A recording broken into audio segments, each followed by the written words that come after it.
Então, eu acho que eu posso começar falando aquela parte que eu escrevi. Aí, o renomado professor Nildo Teve, ele tem um posicionamento crítico acerca dessa dicotomização grande entre Oriente e Ocidente, que faz muito sentido em termos psicológicos, mas não faz tanto sentido em termos antropológicos. Ah, faz? Ao contrário. Você disse que, na verdade, na verdade, essa dicotomia ela não faz sentido, essa separação, ela é muito estranha. São os próprios termos Ocidente e Oriente, que são novos termos criados no Ocidente para explicar algumas questões, né? E tal. Mas aí eu não vou falar de verdade ali. Isso.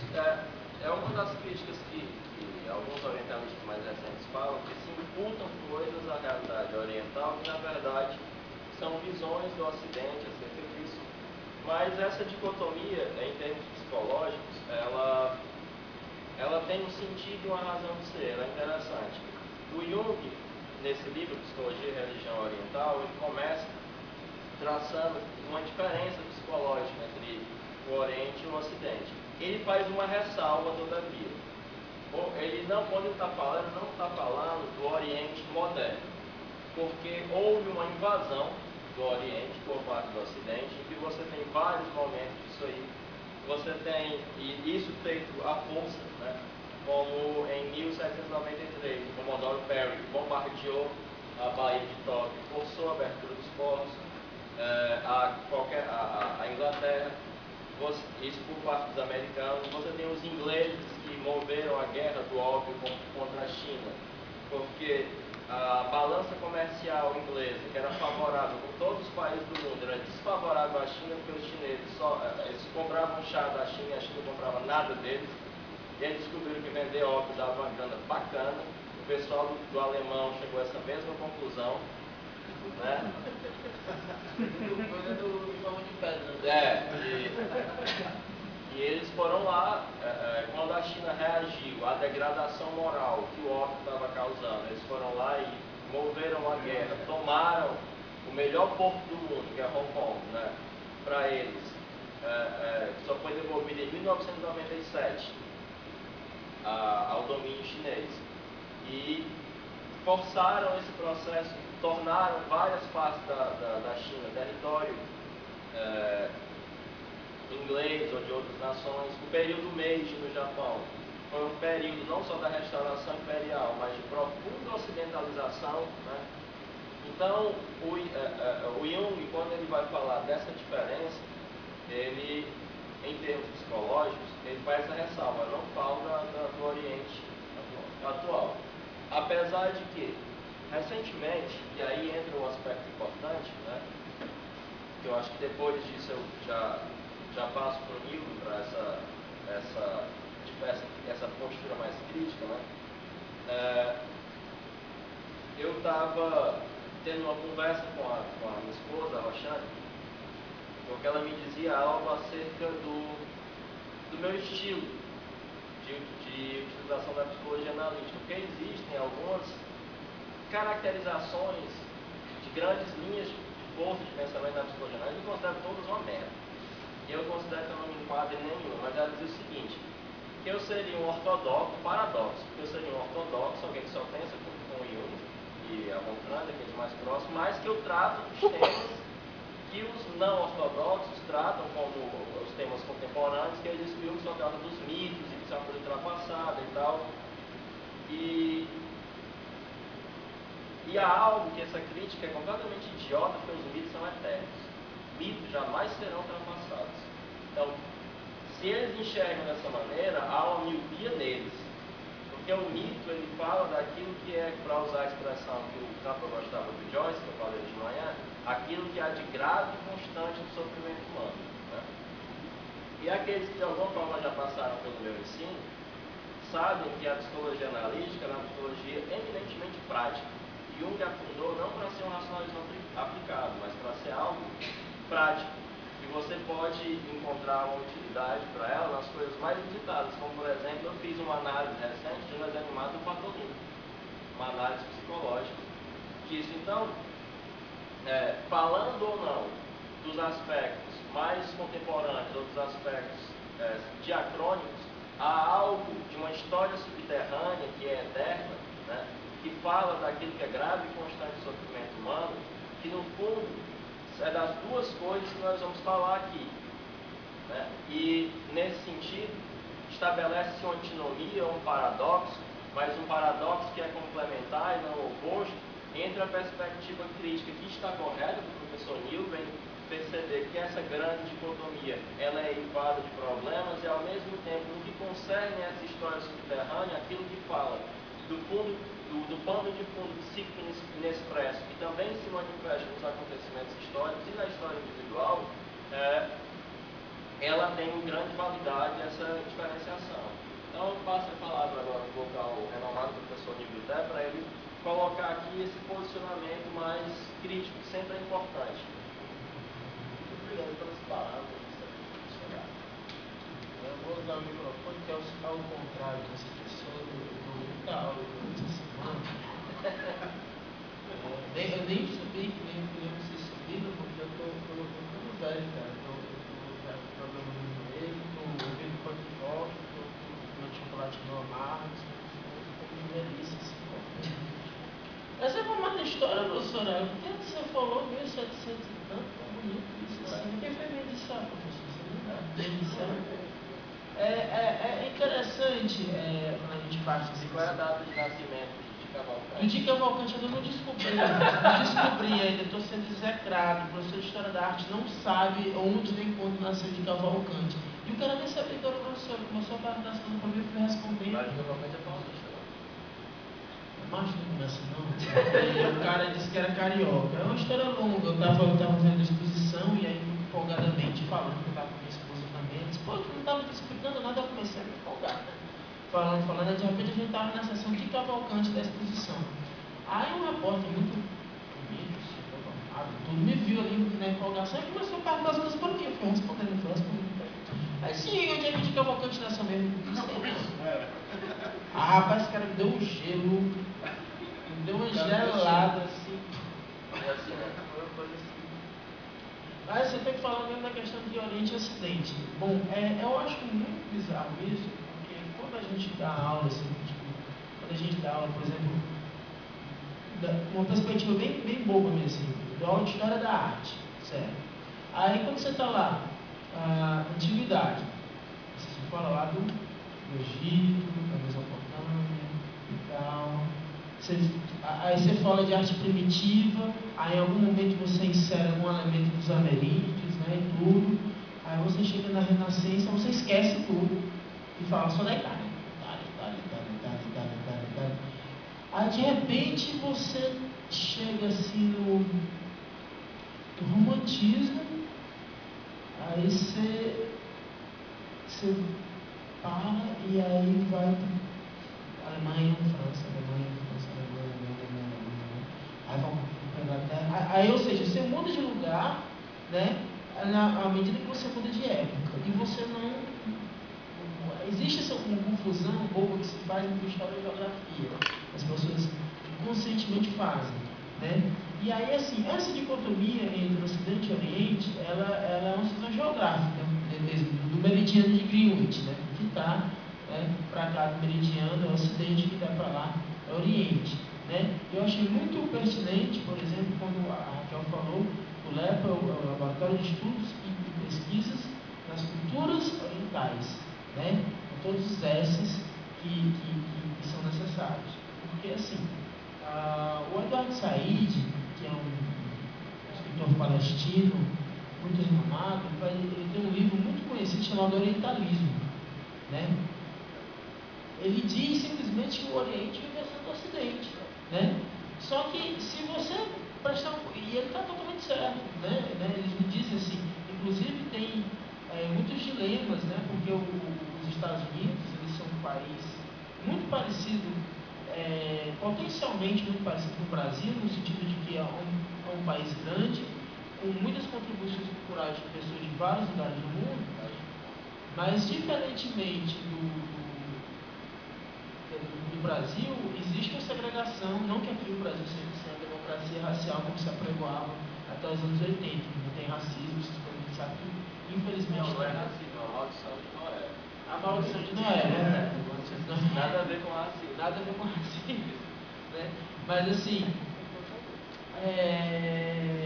existe essa segregação mais forte, mais centrada que tem aqui. Então, quando chega uma pessoa lá, um imigrante que é indiano, que é paquistanês, que é chinês, eles não sabem se defender. Dizem assim, eu acho que oriental é quando você está falando de comida. E asiático é quando você está falando de pessoas. Não, asiático é quando você está... Então, assim, tem todo um dicotomia das pessoas tentarem se rotular. E é uma questão de processos identitários isso. E aí, uma coisa que a psicologia até pode explicar melhor que a antropologia, a gente tem essas querelas, né, de antropologia, mas psicologia, né, entre o excelente e eu, mas a questão é a seguinte: quando você identifica o outro, você indiretamente está se identificando, porque, tipo assim, eu digo o seguinte: você é mulher, você é negro, você é italiano. Quando eu digo você eu estou dizendo que eu não sou. E aí vem aquela história, né? Que a Europa, por muito tempo, ela deu as cartas, né? E aí ela diz, não, aquela galera ali é o Oriente. E se você prestar atenção, toda... Não. Está dando delay. Está afastado. Bom, aí o que é que vai acontecer? Parou já? Aí o que é que vai acontecer? A Europa vai dar as cartas, né? E se você prestar atenção, assim, o construto teórico que eu vou fazer aqui é o seguinte: tudo que eu chamar de Ocidente na verdade, referente à cultura greca, a elementos culturais que têm uma ascendência greco-romano, judaico-cristã. Só que aí é muito mais rápido falar Ocidente do que greco, romano, judaico-cristã. E outra, se você for estudar a mitologia nativa do continente americano, desde os inuits até os povos indígenas lá na Terra do Fogo, os xamãs e tudo, eles são super ocidentais, não tem ninguém mais ocidental que eles, porque nem a Europa está todinha no Ocidente, né? Então assim, o único espaço geográfico que está 100% no Ocidente do planeta Terra é justamente a América. Eu acho que ela está chegando aí. E começou agora, né? Não estava não. Será que você fala do Gogó? Dá para ouvir? Não. Não, está tranquilo. Não pode falar. Tá bom?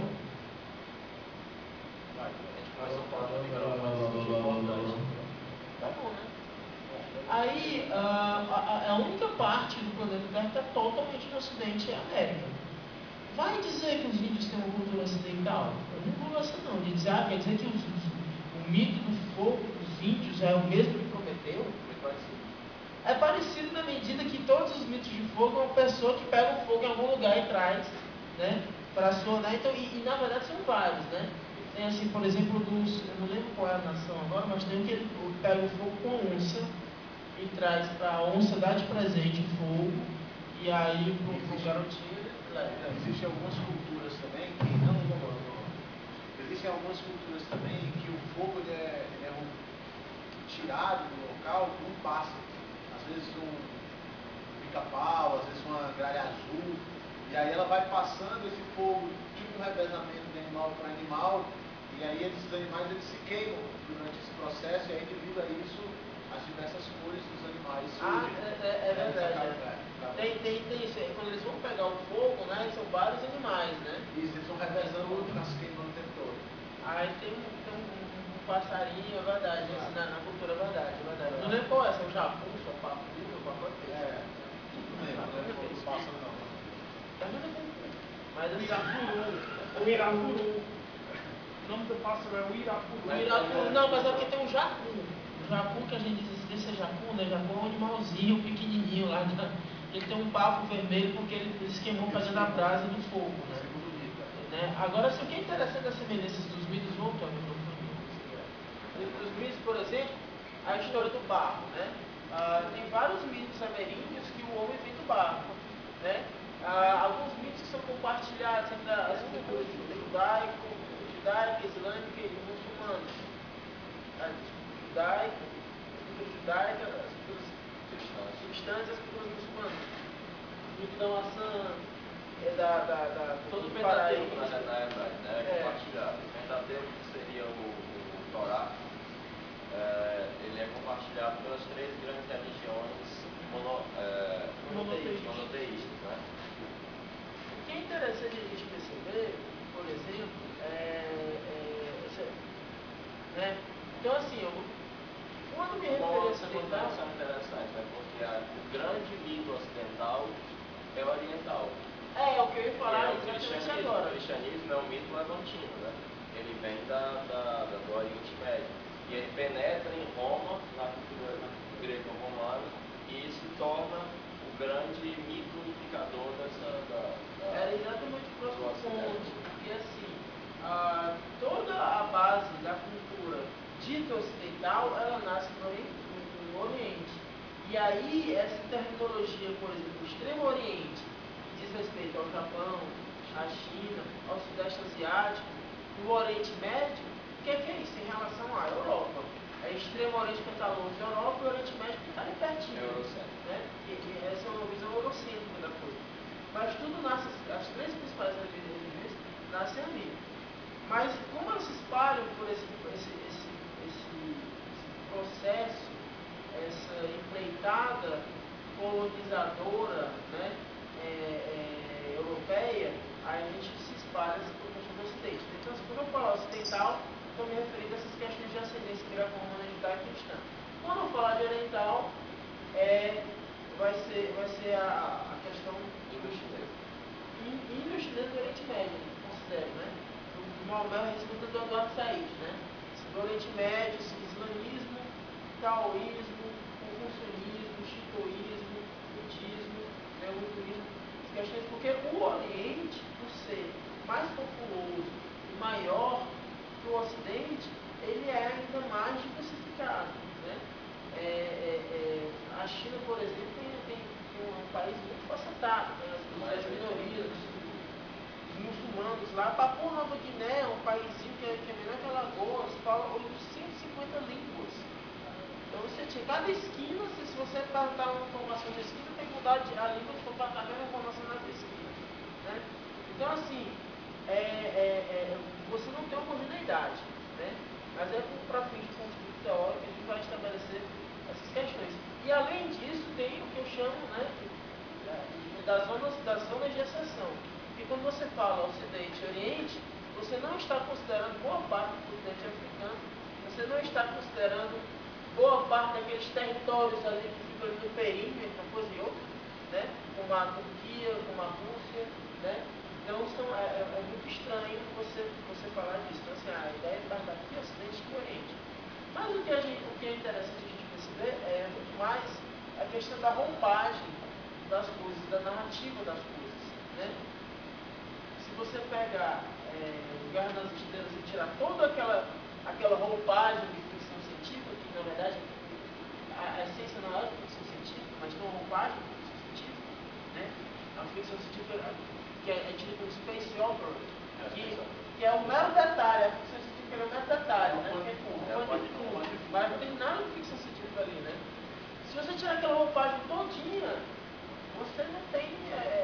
Então, assim, na verdade, é apenas a roupagem que você coloca ali para causar certas identificações. E aí, se a gente for ver, por exemplo, os heróis picaretas que existem por aí, né? Você tem o Rei Macaco na China, e aí do Rei Macaco você pode fazer comparações com o Pedro Malazares português, com o Saci Pererê brasileiro, com o próprio Exu, né?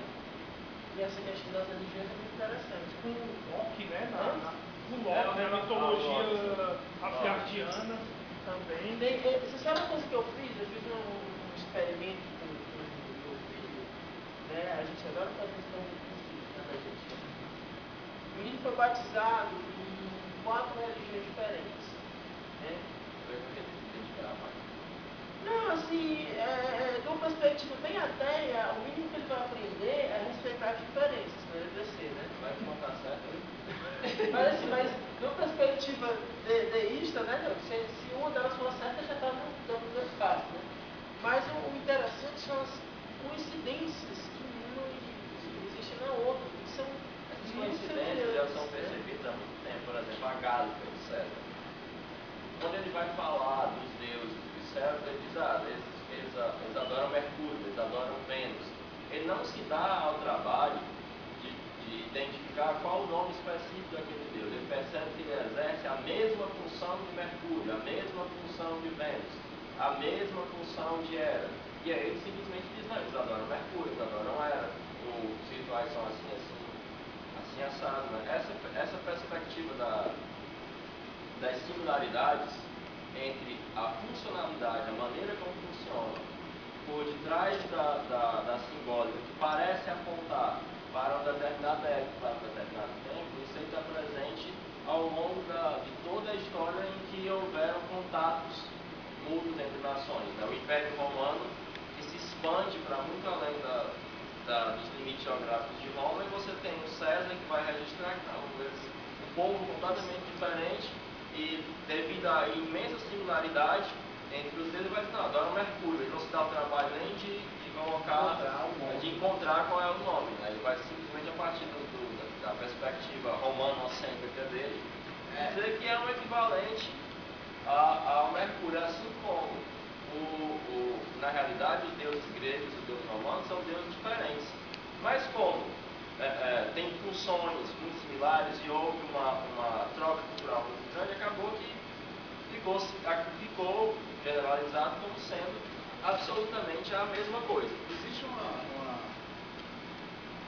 professor comentou aqui agora há pouco a respeito da questão da criação do homem e do barro, desse mito judaico-cristão, e islâmico também, em que a gente encontra essa similaridade numa cultura que só veio ter contato com essa cultura dita ocidental ali com as navegações espanholas. No caso, o mito maia de criação do homem, dois deuses se encontraram lá, não era monoteísta, era politeísta, né, a sociedade maia, e eles se encontraram e conversaram a respeito de que a primeira criação dele, que tinha sido os animais, tinha sido todas as variedades de animais, os príncipes, eles não tinham uma consciência de que pudesse adorar os deuses, eles não podiam adorar, não sabiam falar.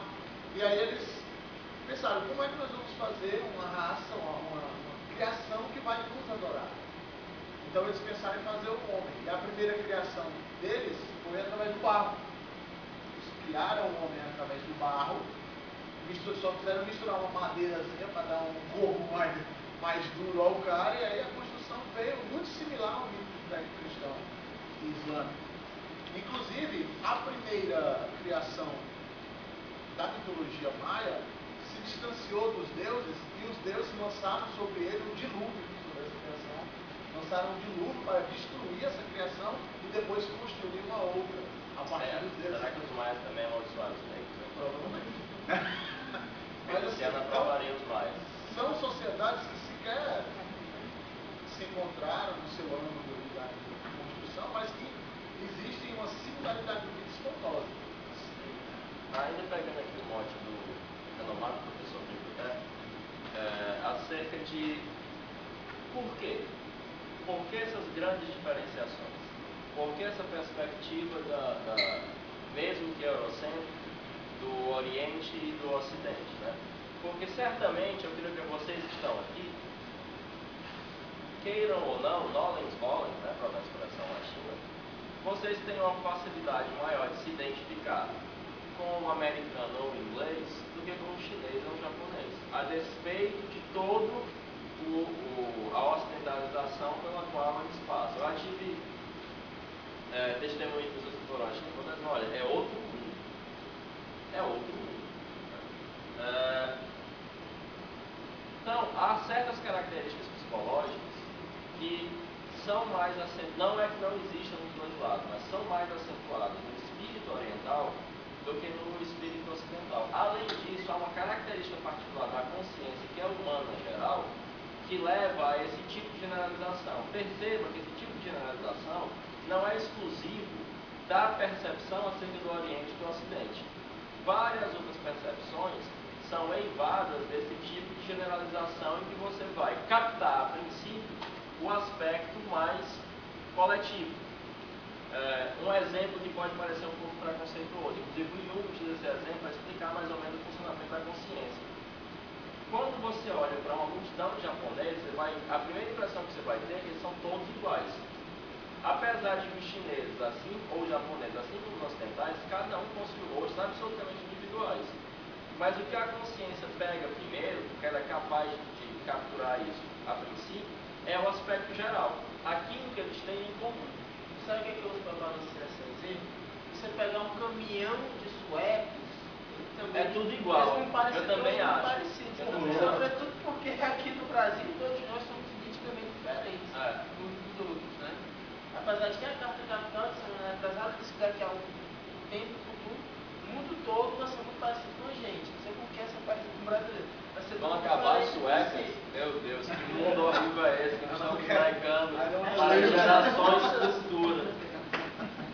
Jesus, agora eu percebi que realmente a humanidade caminha para o seu fim. Sim, mas continuando. Vejam que o exemplo do renomado professor Middleton dá conta de que é um funcionamento típico da consciência, né?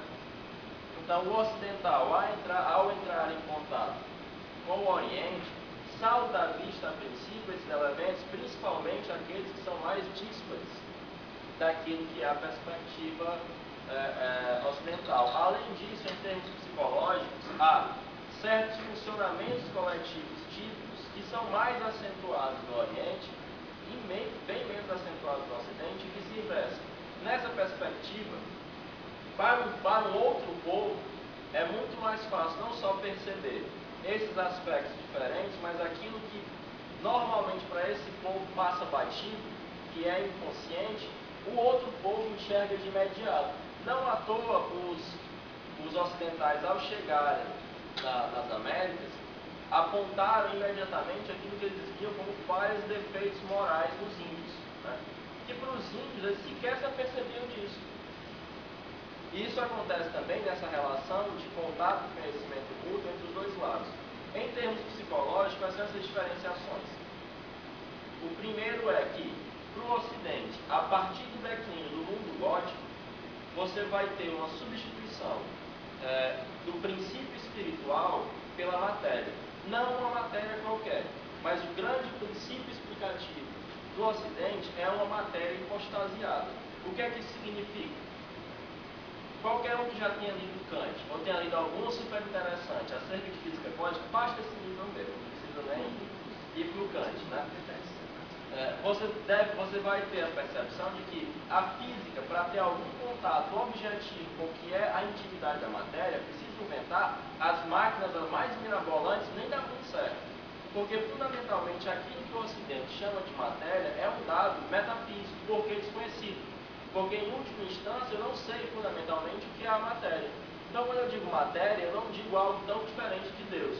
Porque ambos são dados metafísicos. A questão é que essa matéria se encontra hipostasiada.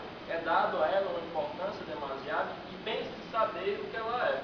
E muitas vezes essa matéria criada, vamos supor, criada de uma forma artificial, do homem buscando esse entendimento, ela requer uma série de mecanismos que qualquer coisa que escape daquilo não dá certo o negócio. São os paradigmas. Isso, exatamente. Você tem que ficar dentro daquele paradigma, aquela piada do físico que foi chamado para resolver o problema das galinhas que não botavam ovos. Vocês conhecem essa história? Não. O fazendeiro estava com problema. Estava com um problema da galinha que não botava ovo. Ele chamou o físico teórico, o teórico observou, fez os cálculos e disse, olha, tem uma solução, mas ela só funciona com galinhas esféricas no vácuo. Não tem, né? É uma aplicação, né, dentro de um paradigma apenas, né? Então, o que acontece? Além disso, há uma postura coletiva habitual, típica, que é de que, para o Ocidente, a postura correta é uma postura extrovertida, de considerar a suprema realidade aquilo que vem de fora e é capturado pelos sentidos. Ora, qual é a vertente do fenômeno. qual é a vertente que mais faz sucesso hoje da psicologia? É a terapia cognitivo-comportamental, que é uma derivada direta da filosofia empirista anglo-saxã, né, com todas as suas vertentes, que vai negar veementemente toda e qualquer realidade do espírito. A perspectiva oriental, algum de vocês não se identifica com isso, de que uma realidade é aquilo que tem uma existência concreta. Ora, para o Ocidente, isto é a suprema irrealidade. Isto é o Sansara, isto é o véu de Maya, isto é a criação de Brahma que foi escondida pelas artimanhas de Maya. Se você disser para um budista que isso aqui é real, ele vai dizer, não, isso é vacuidade, isso é vazio. Isto não é real. Há exemplos disso na tradição Zen, em que um mestre perguntou ao discípulo, como é que você agarraria o vazio? Aí ele fez assim, ó. Aí disse, não, tá errado. Ele perguntou como é. Ele pegou e agarrou o nariz dele. Porque vazio é forma, forma é vazio. Vazio é vazio, forma é forma. Eis o coração da sabedoria do budismo, que é o Prajnaparamita Sutta. Então, enquanto nós estamos em uma realidade material hipostasiada, que é o espírito principal do Ocidente, no Oriente você tem uma realidade psíquica, em que a suprema realidade é a realidade do espírito, e que a principal atitude coletiva é a atitude de introversão. Ora, o que é que procura o budista? O budista procura escapar da irrealidade da matéria, através de uma perspectiva introvertida, em que ele vai entrar em contato com certas divindades, como no budismo tibetano, que mesmo eles as entendendo como irreais, elas possuem algum tipo de realidade, que trata-se justamente desta realidade psíquica, que vai ser retomada por Jung como princípio fundamental de sua psicologia. Mas no Ocidente, isso vai ser considerado, como Freud considerou a postura introvertida, uma postura daninha autoerótica. Enquanto a postura extrovertida para o Oriente, para as grandes metáforas que orientam, que são aquilo que o Campbell chama de... qual foi o termo que eu dei mais? Bom, as grandes metáforas que vão orientar a nossa vida e a nossa cultura, as ordens míticas, vai ser justamente o oposto. Ora, o que é que funda? Qual é a perspectiva diferenciada que funda o cristianismo? Enquanto no budismo você vai ter sempre a perspectiva que trata-se de uma realidade psíquica, que trata-se de uma metáfora. Ora, certa feita eu estava recebendo um ensinamento da minha mestre de budismo tibetano, ela dizia, nessa oração, não sei o que, o lama é uma metáfora com a natureza de Buda, não sei o que, é uma metáfora com a natureza de Buda, não sei o que. E o que é a natureza de Buda? É a sua natureza fundamental, ou seja, trata-se de um fato endopsíquico, que ao mesmo tempo encontra-se como vacuidade na matéria e que justifica essa irrealidade da matéria. Ou seja, aquilo que é para o Ocidente a suprema realidade, que é a realidade hipostasiada de uma metafísica da matéria, é, para o Oriente, a suprema irrealidade, sendo que a única coisa real, na perspectiva da grande metáfora que é o budismo, é a natureza de Buda, que é justamente um fato endopsíquico da realidade mais íntima do espírito e da alma. Então você tem essas duas grandes diferenças que traçam um corte entre aquilo que é o que anima o espírito do Oriente e o que anima o espírito do Ocidente, e vem no cristianismo. O cristianismo é fundamentalmente uma religião histórica. Enquanto, se você pegar as outras religiões, elas vão estar sempre remetendo,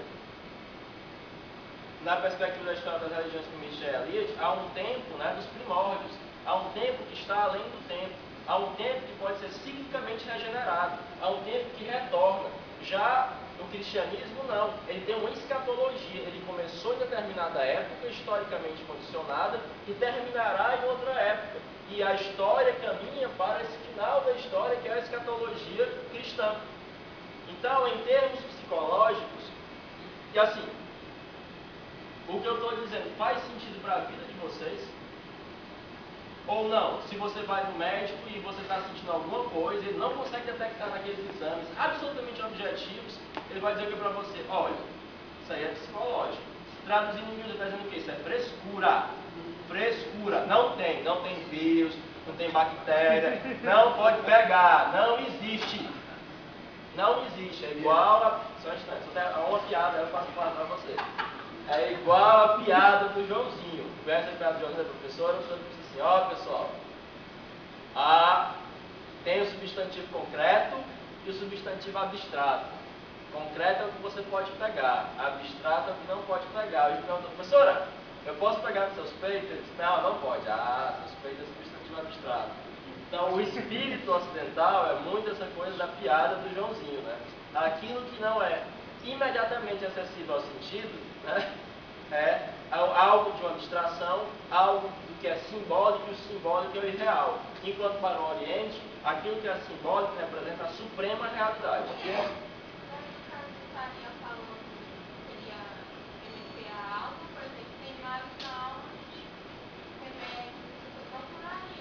Sim, claro.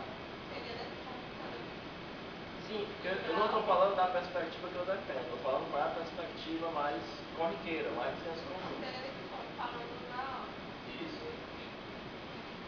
Sim, você falou agora sobre a questão da existência, né, do vácuo, que falou que tem os budistas, que pra gente isso aqui é o concreto, ok, para o ocidente. Mas acho que talvez, não tenho certeza se o nome é esse, Descartes, ele tratou exatamente, acho que ele deve ter puxado isso aí, no ocidente, essa questão da não estamos vivendo a realidade. É que ele dizia que ou podemos estar tomando uma droga e não estamos vivendo nessa realidade, ou então provavelmente somos apenas operados por um Deus maligno, que somos apenas cérebros Na realidade, o Descartes, ele, nas meditações cartesianas, ele tenta justificar a ciência ocidental. Ele vai tentar contrapor algum tipo de crítica lógica que não pudesse ser refutada por aqueles que eram os céticos. Ele quer refutar o ceticismo. Hoje o cético está geladíssimo.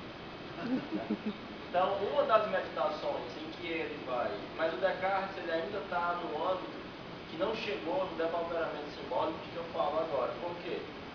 A última meditação é sobre o gênio enganador. Né? Ora, se ele quer encontrar algo de inelutável, algo que não possa ser refutado. Assim como o Kant, eu também queria justificar a ciência. Né?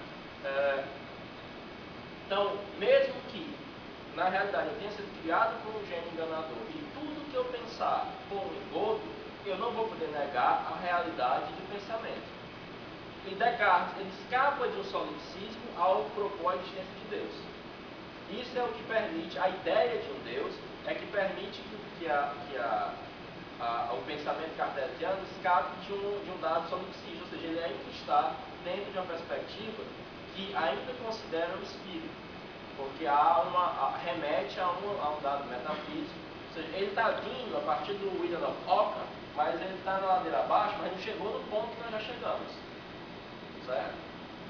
Mas essa questão assim, porque a minha pergunta essa questão de fuga, de dizer que isso aí não é real, não seria exatamente como os budistas, o Oriente pensa a questão de ser vácuo, de ser uma coisa inexistente, sair dessa irrealidade? Pode ser. Só que veja, o Descartes, ele não queria propor isso, ele não está dizendo isso, isso é um artifício lógico para demonstrar que existe algo de inelutável, que não pode ser negado e que os céticos não poderiam contestar, que é a realidade do pensamento mesmo, que hoje em dia é negada, por exemplo, pelos behavioristas. Certo? Além disso, isso não se converte na metáfora fundamental que orienta o modo de vida das pessoas e a maneira como eles imbuem o significado da realidade. Ao contrário, para os budistas, esta noção de irrealidade que você vive, que a única realidade possível é buscar anteriormente, esta sim converte-se em uma metáfora fundamental que imbui de significado a vida e a existência dessas pessoas. Essa é a diferença entre esses dois momentos, apesar de que, inegavelmente, há aí uma similaridade. Existe dentro desse pensamento, uma certa diferença numa postura oriental, uma postura ocidental, do meu ponto de vista, em que essa visão de que a sua salvação e o seu entendimento transcendental daquilo que você está buscando está em você, é dificilmente encontrado na mitologia judaico-cristã. Essa postura de se buscar o transcendente, você busca na postura judaico-cristã numa outra coisa, no caso, no um espelhamento em relação à figura de Cristo, por exemplo. Né? Já na questão do budismo, isso é uma busca interior. O sagrado é você. Esses mitos, essas coisas, estão falando de você. Você precisa encontrar em você. Onde está isso? Né? Existe um cumprimento, acho que é no hinduísmo, pode estiver errado. O próprio Namastê, Esse cumprimento das mãos postas, Deus que em existe que em nós mim, usamos cumprimento como é o Deus que uma existe. postura de oração, é exatamente esse. O Deus que existe em mim cumprimenta o sagrado. O Deus que existe em você. Existe o sagrado em você e eu reconheço isso. Né? Esse cumprimento do hinduísmo. Há um aspecto. Deixa o Renomado, professor de biblioteca. Não, eu estou fazendo a peça para não esquecer. Ele está calado aqui, me preocupa. Eu vou, né? Tá triste, tá triste. Ele volta. Esse é o ele preço, volta, o cara que só ele fala no volta. microfone, né? Não, mas assim, isso tudo são questões assim, paradigmáticas mesmo, de paradigma, né? Tem vários estudiosos que compartilham que as culturas elas são dinâmicas, né? Exato. Essa questão, por exemplo, essa perspectiva de negação, né? Assim, que a gente tem do jainismo lá, né? Nega a vida. Nega a vida. O budismo e o jainismo eles nascem com uma postura de negação ao hinduísmo. Só que com o passar do tempo, o jainismo continua sendo uma postura de negação que você não pode. O jainista, gente, é uma religião, ela nasce praticamente junto com o budismo, mas ela é uma religião tão sectária, tão difícil de ser seguida, porque as pessoas andam praticamente nuas, elas usam uma tigelinha para comer, para colocar esmolas, talvez até de infinito também, para a memória, né? Tem que ser muito bem lavada aquilo ali. E usam uma vassourinha, um espanadorzinho, sempre que eles vão sentar, eles têm que espanar o chão para evitar que eles sentem em cima de algum inseto, de algum ser muito pequeno que possa matar. Né? Então, ou seja, é uma coisa muito difícil você conseguir ser jainista, você alcançar a iluminação de jainista. Ao passo que o budismo já foi até absorvido em boa parte pelo hinduísmo. Se você pegar o Hare Krishna, que são a renovação carismática do hinduísmo, o Buda já é considerado como uma das encarnações de Vishnu, né? que também os Hare Krishna, eles têm, inclusive alguns Hare Krishna comemoram o Natal, tem um movimento pequeno, na verdade, mas do budismo cristão, que tem Jesus, o Buda também, né? Uma pessoa que alcançou a iluminação, mas as questões básicas realmente, básicas, essenciais, as mais majoritárias de Oriente e Ocidente, que o excelente considerar colocou, tem a ver com essa questão, né, do exógeno, do endógeno, né, e tal, que são muito interessantes. Por exemplo, o pessoal brinca, assim, já perguntaram para mim, o nome é Nilbo, tem algum significado? Eu disse, olha, meu avô, que nunca estudou latim na vida, foi que ele deve ter estudado em colégio. Diz que Nilbio significa nada na vida em latim, porque Nil é uma contração de nihil, que é nada, nihilismo, né? Bio é vida, né? E, aliás, bio é grego, né? É grego, né? Então, é fajuto esse negócio.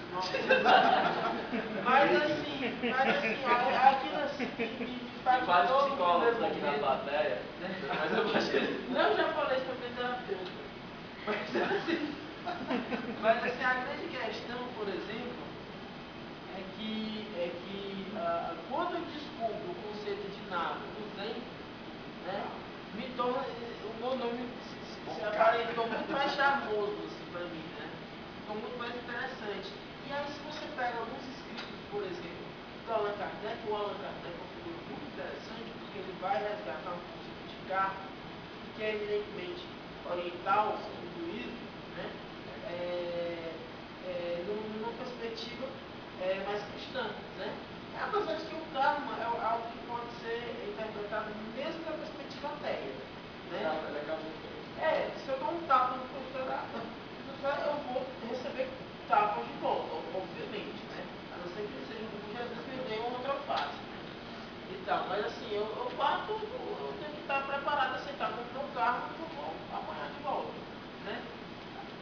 consequentemente você vai para a questão mais espiritual, das outras vidas e tudo aí a coisa não acaba. Mas assim, o conceito de nada, o conceito de nirvana, mesmo o Kardec pegando essas questões do karma e tudo, quando ele se depara com o conceito de nada, com o conceito de nirvana, com o vazio, com a terra pura, búdica, ele vai achar aquilo absurdo, porque ele não vai conseguir entender aquilo. E mesmo as primeiras traduções de Schopenhauer do budismo para o alemão são capengas, falta o conhecimento, que é aquele conhecimento que não é o retórico, não é aquele conhecimento que você fala, é o vivencial, o conhecimento tácito. Né? Então eu falo alguma coisa da metáfora, das metáforas. E as metáforas, que eu estava falando, as metáforas, se você for traduzir todas, elas vão perder sentido, porque elas têm um conhecimento, exatamente. E aí que é interessante que os romanos vão fazer as traduções dos deuses, porque o que muitos neopentecostais fazem hoje em dia, diante das diferenças culturais, é justamente encaixar com o que eles conhecem. É uma perspectiva hermenêutica do pré-conceito, né? O antes do conceito, a partir de como você vivencia as questões. Né?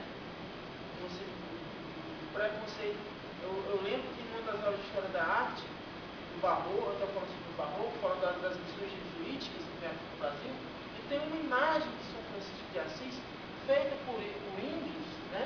Obviamente que foram ensinados, treinados, educados pelos jesuítas europeus. Você tem uma imagem de São Francisco de Assis linda, e ele é moreninho, tem os olhos claros, e ao invés de auréola, ele tem um cocar, uma coisa que parece muitíssimo cocar. Né? E essa questão das adaptações, né? E aí, mas aí tinha uma aluna de velha e disse, não é uma auréola. Eu sei que é uma auréola, mas parece que não, isso é uma auréola. Aquelas teimosias, né? No semestre seguinte eu mostrei leitura já há bastante tempo relacionada a esse universo, né? Me recordo que eu comecei a jogar RPG de mesa lá, inspirado nas palavras do Tolkien, tendo lido aquela narrativa dele. O Senhor dos Anéis foi o primeiro livro que eu li dele antes mesmo de ler o Hobbit. Né? Acabei pulei uma fase, né? O Hobbit foi o primeiro narrativo dele, mas acabei lendo o Senhor dos Anéis, emprestado de um amigo. Na época você, estudante de ensino médio liso, né? Não devia tomar nada. Aí o colega empresta lá, você se devora o livro do estande, vai lá e daqui a pouco já está atrás de outras coisas, né? E acabei lendo e relendo diversas vezes a obra do Tolkien. Trazendo assim mais recentemente para o campo de estudo, na pesquisa em si, o Heráclito sempre me orientando nessa questão de indicação de leitura. O Heráclito é um professor de Kung Fu, né? Nós somos amigos há muitos anos. E aí começou a me mostrar alguns autores, entre eles o Campbell, né? Leia isso aqui, para você ver como vai lhe dar um norte no que você quer estudar, né? Leia a Von Franz, vai orientando a leitura e você vai começando a descobrir alguns elementos da cultura da narrativa do Tolkien que você encontra em diversas literaturas ocidentais, principalmente quando você pensa por esse viés do herói, dessa construção. Eu não estava nada contigo, eu estava só explicando todo. Mas não é, mas o cara não ensinava nada, eu não aprendi nada com o Heráclito. O cara ganhava com o negócio de conversar sobre campo, essas coisas. Pra saltar 2 vezes o cara disso. Eu queria falar do campo, o cara não errado as coisas. Aí, brincadeiras à parte, então quando você pensa por esse viés da construção do herói, aí você se depara com alguns elementos que dialogam com outras culturas. Até ali no Hora do Café eu vi o seu amigo estava falando lá embaixo a respeito de que às vezes, principalmente na nossa época, na minha idade, agora, está se falando muito dessa narrativa do Senhor dos Anéis, depois dos filmes, né? Cria né? Faz aquele vigor, as pessoas ficam, eu quero ver isso aí, as pessoas vão atrás de ler o livro. Não é à toa que o meu primeiro Senhor dos Anéis, edição completa, eu comprei por R$42 e hoje ele está R$167, absurdo.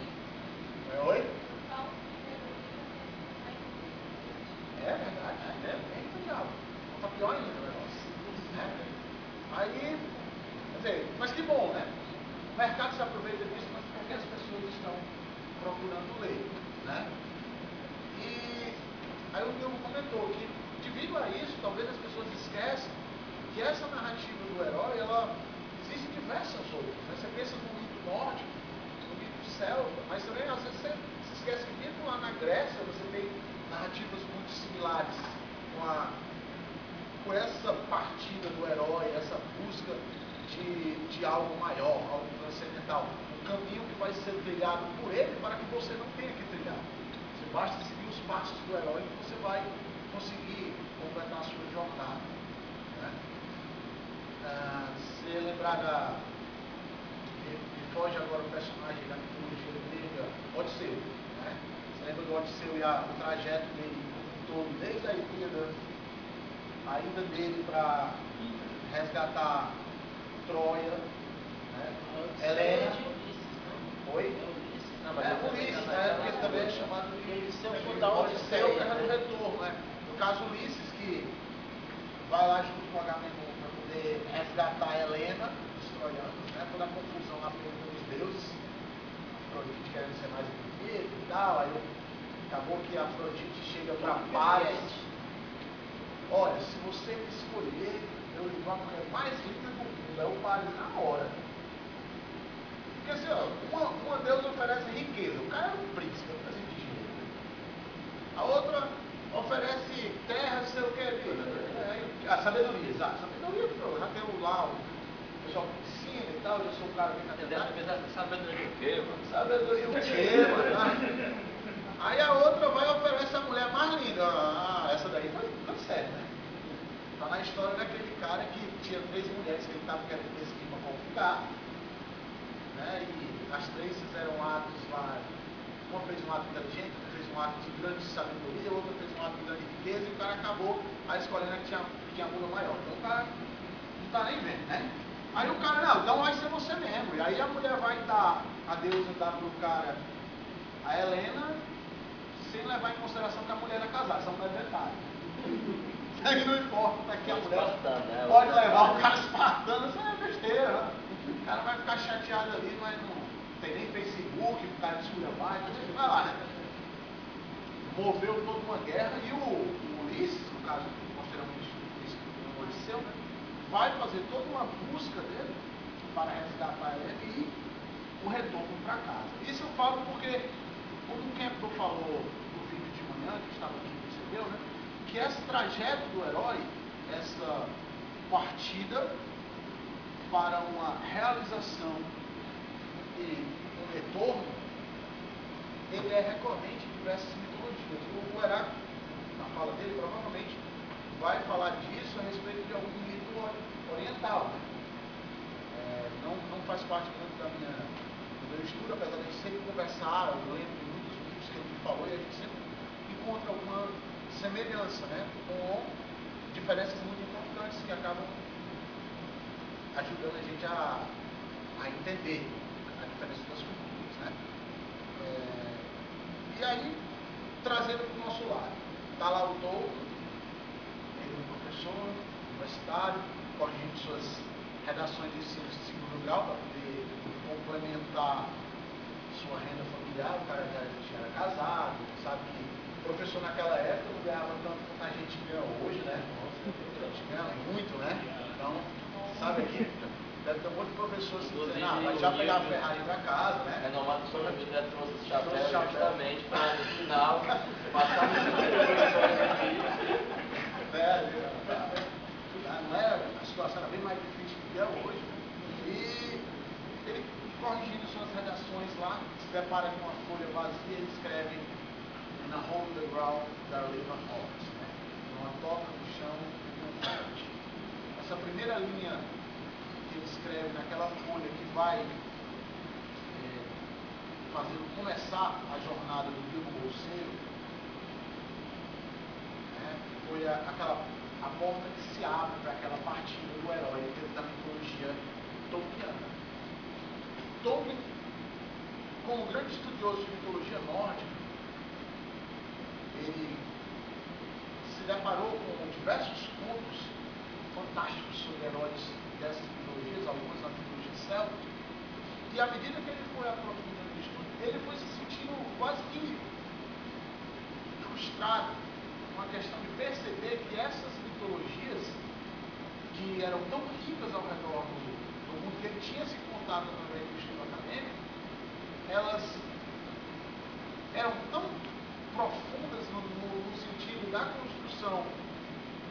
da sua personalidade eram tão profundas na ajuda dessa construção e que não faziam parte de uma identidade britânica. Então se deparou num beco sem saída. Poxa, a mitologia que eu amo tanto é uma mitologia nórdica. Beleza, é nórdico. Inglês com uma pezinha ali, né? Mas não é britânico, não é nosso. Faz parte da nossa identidade. Né? Nós nos identificamos porque nós nos identificamos com o herói em diversas culturas. Acabamos nos identificando porque, como o Heráclito falou de manhã, aquilo ali fala do nosso âmago. No momento em que o Luke escuta a voz lá do Deus de Fausto, a plateia vibra porque aquilo bate com força das pessoas. Aquilo dialoga com o ímpeto que está dentro de cada um. Então ele se sentiu imbuído de escrever.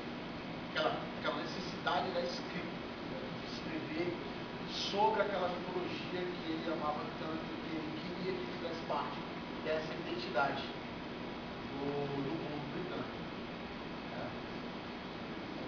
Escreveu o Hobbit, o primeiro livro de toda a saga, e depois preparou o Silmarillion, que falava a respeito de toda a construção mística e a construção desde a criação do mundo da Terra-média, toda aquela criação mesmo. Eru vai fazer lá o canto que vai construir todas as coisas, até o momento da Quarta Era, que é quando acontece a Guerra do Anel para a destruição de Sauron. Ele tinha construído isso, mas é lógico que isso ficou. Não, a Terceira Era é quando o Sauron é derrotado a primeira vez. No final da Quarta Era seria a segunda. Quarta Era começa porque Sauron é derrotado. É verdade, não tem razão, o Sauron ele é derrotado a primeira vez na segunda, aí inicia-se a Terceira Era e que se começa uma Quarta Era com a destruição do Sauron pela segunda vez, é verdade, desculpa aqui.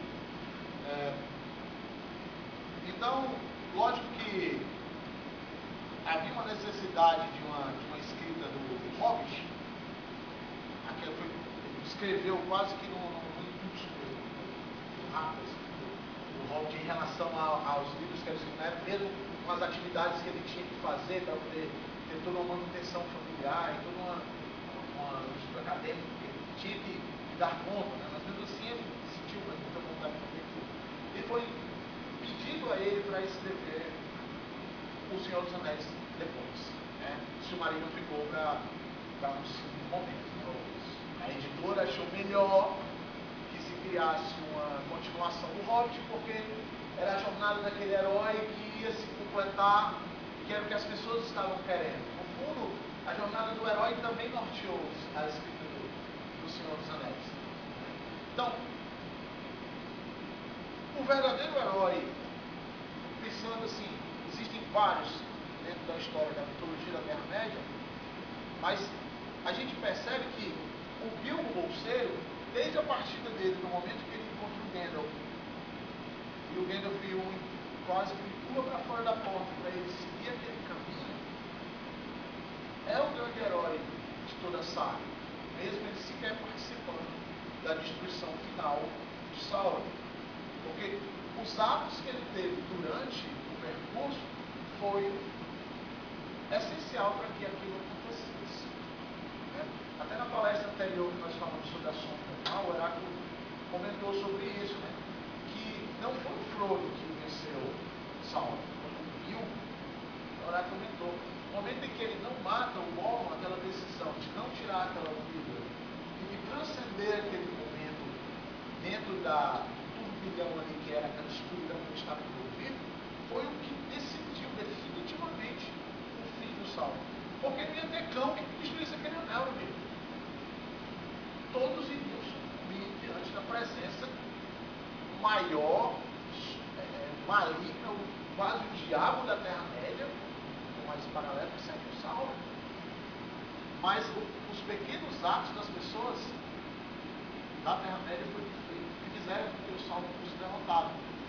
Daí vem a questão de que o Kepler fala. Dentro de cada um de nós existe um herói. E são desses pequenos atos de heroísmo do dia a dia da gente nós vamos construir as grandes coisas. Não que nós vamos mudar o sistema, mas que nós vamos aprender a conviver com esse sistema como seres humanos plenos. E os heróis nos ajudam a perceber isso, a identificação com aqueles heróis. Né? Vocês querem comentar alguma coisa? O Anderson necessita, não? Sei. Acho que assim, é interessante porque dentro de cada um de nós há um herói. O próprio Peter Jackson lá no roteiro dele colocou isso na conta do Gênesis, né? Quando ele está conversando com a Galadriel lá na Small Acts on Titans. Isso. Small fez antes de partir para encontrar os anões de novo. Exato. Eu quiser Contrapõe ao pensamento do Saruman, né? Pensar do grande atos, não. Small Acts on Titans. Isso, Então, realmente. são os pequenos atos que realmente decidem as coisas. Porque até na minha fala de manhã eu comentei a respeito do ato de policial do salvo rapaz, né? Ficava aqui o tempo todo, eu me lembrar. E o cara disse, se eu deixasse o cara morrer, eu não conseguiria conviver comigo em nenhum momento da minha vida. Eu simplesmente deixei o cara aí. Eu desisti daquele ser humano que também faz parte do mundo, né? Aí, esse herói do Tolkien, essa busca do Bilbo, é a mesma busca que você encontra no Frodo, né? Fazendo um paralelo de similaridade. O Frodo estava lá, teve sua vida de morte, assim como o Bilbo, e de repente ele se vê uma necessidade maior do que ele, essa busca maior do que o herói. O herói é justamente esse cara que realiza um ato maior do que ele para um bem maior do que ele. Nítido isso. O anel precisa ser destruído. Se fosse outro, podia dizer, meu irmão, por sorte, pode se vira no gelo, não. Assim como o Jonas, né? Apesar de Simões, mas é muito interessante como a história se rola. Alguém aqui já leu o livro todo, tirando o pessoal da toca? Eu vou dar spoiler, tá?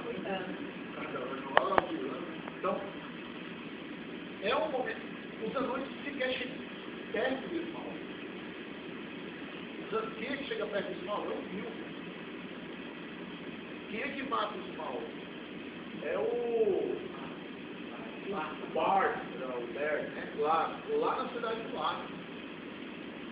No momento em que o Thorin, rei dos anões, o rei sobre a montanha, um esmalte novo, os pássaros vêm lá e avisam para ele, ó, cara, está rolando o tesouro, ele vocês de novo. Qual é a postura do Thorin? A postura do Thorin é, mas agora isso aqui é eu vou sentar em cima desse tesouro e não vou dar uma moeda para ninguém. É muito simbólica essa questão. Os anões não terem destruído o dragão faz com que a gente pense a respeito dessa não destruição daquela sombra pelos anões. E aquela sombra acaba sendo incorporada à figura maior coletiva, do caso do rei. O que a Von Franz vai lá chamar de o Thorin, a gente pode dizer que ele assumiu a postura do velho rei. A mesma postura do avô dele, ele acaba assumindo. Ele fez consigo do tesouro, que é uma grande injustiça, porque tinha tesouros dos anões lá, mas também tinha tesouros do universo. O pessoal da cidade do lado, o dragão está arrastando tudo, né? Esse tesouro fez uma porra, eu vou ficar aqui e acabou. Quem toma toda a sacada, olha, vamos resolver dessa forma, é quem? É o meu herói da história, é o Bilbo. Porque o Bilbo, ele transcende algo que os outros personagens, vamos dizer assim, eles apenas raçam naquilo. O Bilbo transcende naquele momento em que ele consegue superar o golpe, ele consegue vencer aquela disputa desesperada, e ele consegue sair daquelas profundezas da escuridão renovada. Ele consegue sair diferente, transformado. É o grande momento da transformação dele. Então, essa jornada em que ele toma aquela, olha, pega essa pedra aqui, negocia com o cara porque ele não vai abrir. E o Thorin, ele realmente se transforma no momento em que ele percebe que aquela postura dele só ia destruir tudo que ele tinha pensado em construir. Ele estava tomando a postura do dragão. Eu poderia me estender um pouco mais, não vou passar a palavra ao Heráclito, mas eu queria só finalizar dizendo que esse viés dessa busca do herói, ele é uma busca que se encontra em diversas histórias, porque são as histórias que fazem a gente perceber esse caráter simbólico, mas como é que aquele caráter simbólico vai vir para nós, é uma busca que cada um deve ter. Cada um deve encontrar o seu Deus, cada um deve encontrar o seu dragão, destruir o seu dragão. Onde é que ele está? Isso aí é uma coisa que cada um deve encontrar. Mas é um caminho que, com certeza, essa partida desses grandes heróis, dessa mitologia, pode nos ajudar a ter pistas do nosso próprio caminho. Obrigado, senhor, para falar do coração. Aqui na sequência. Não, eu gosto do dentinho, mas porque todo mundo que veste, alguma coisa boa, isso não chama. Bom, seguinte.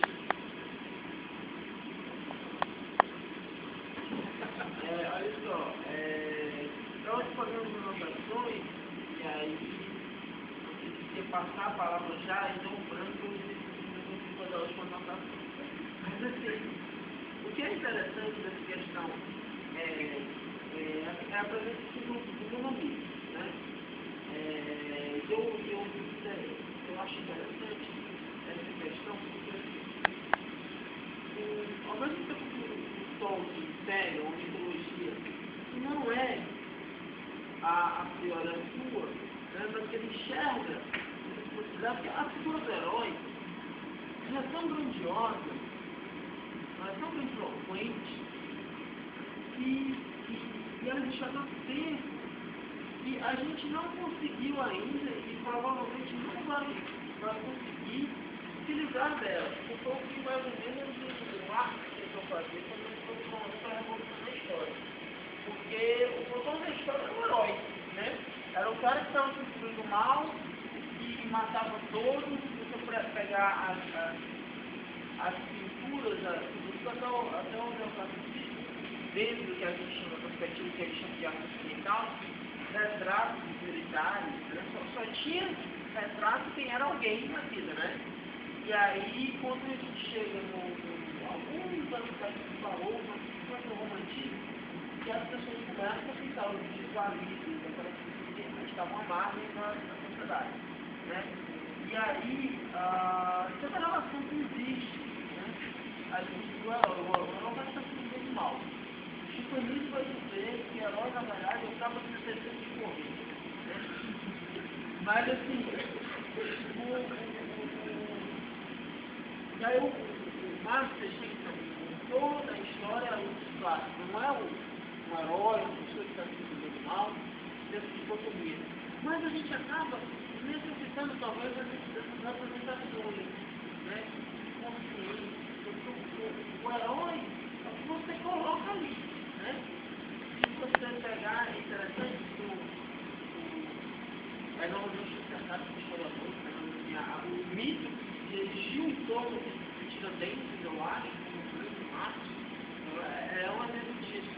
Quando a gente vê um filme hollywoodiano, mas bem bacana, o Coração Valente, quando o William Wallace, quando ele diz, nossa, se você fosse mais alto, se você tivesse 3 metros de altura, aí você colocando todas aquelas expectativas do herói, né?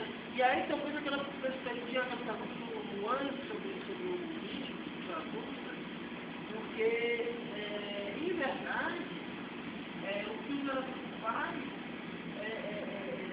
nível cristiano, é tentar fazer com que as pessoas tenham consciência que elas podem ser os seus próprios heróis, o super-homem, né?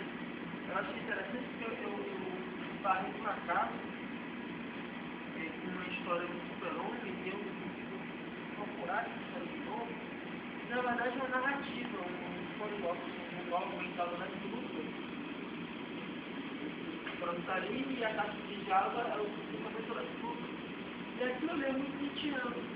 Ele vai dizer o seguinte: na perspectiva de que o super-homem, o alien, o alienígena, todas as pessoas que conceitam de esperança naquele alienígena, ele mata toda a possibilidade da humanidade ser a guia do seu próprio destino, né? E isso é tão bonito que você começa a torcer para uma coisa do coisa que está certo fora dessas contas, né? E tal. Mas assim, tem a questão de. Não, o que o senhor falou agora aqui, engraçado que o Batman até comenta isso, né? Ele chega e diz, nossa, ele é o menos humano de nós tudinho, como é que fica essa confusão na cabeça dele? Porque ele é um alien, porém tem pensamentos humanos. Ele é o mais humano que nós tudinho, tem mais código de conduta do que todos nós que perseguimos a Liga da Justiça. Ele não tem conflito, ele não é antiético. Como é que ele pode ser, então, fico imaginando isso deve ser uma confusão na cabeça dele. A Marvel, fica prateado, ele fala que os humanos parece que não tem coragem de lutar para que acredite, que é todo mundo parece que o outro tem Aquele que foi desenhado para o jogo de moeda e tal,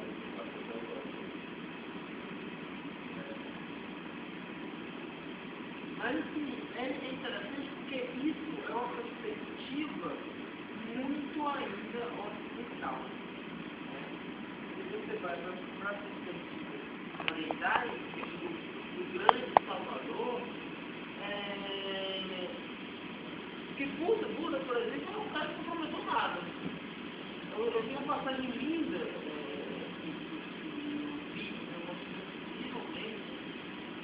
horrivelmente, que é horrorizado de informações, porque uma passagem de uma mãe que filmou para dar, entrega para ele, não faz nada, consola a sua mãe para que ela fique em frente. Ela pede que ele ressuscite. Aí só poderá ressuscitar na televisão, mostrar na sua casa tudo que tem passado a morte. Ela vai em várias casas e pede para mostrar, vai ficar com o rio algum. Aí todas as casas do mundo do animal, do escravo, da família, nenhuma não tinha passado pela morte. Aí fala de uma coisa mais tranquila, enxerga o filho, volta para ele e agradece. Entendeu? Você vai imaginar. Ah, tu já morreu? Mas a verdade é que existe dela. Agora vagabundo. Mas assim, tem uma.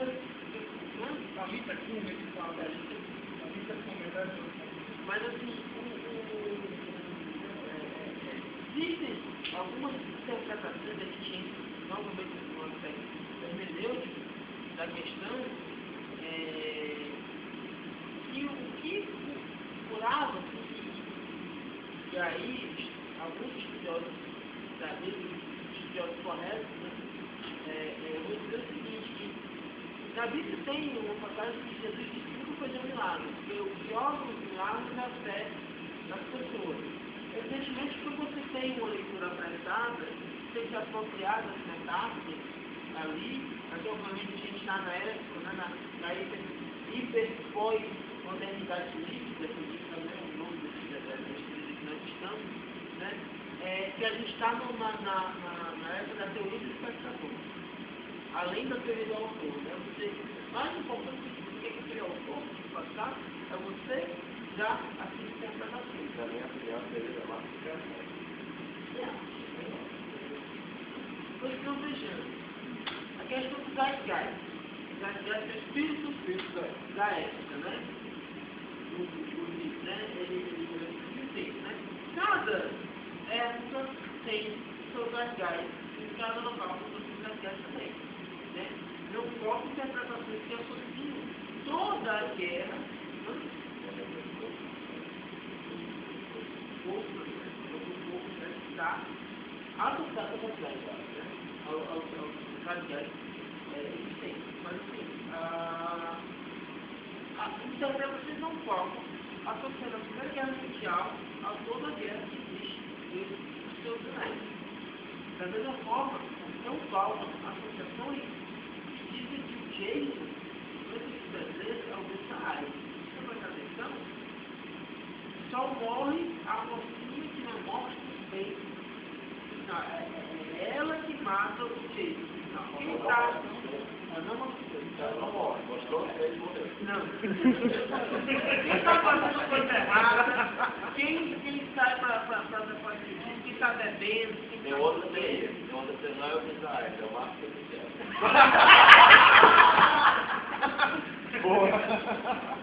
Porque assim, a pressão, algumas pressões que na verdade, essa vertente de terror adolescente, slash né? Que é um filme potencialmente feminista, porque é a mocinha que mata o outro. Mas que mocinha é essa? É a mocinha não liberou geral, que não queimou esse pouco, não queimou, já não foi maconha. Aí, não mostrou feio. Ou seja, é os bichos que vão mostrar.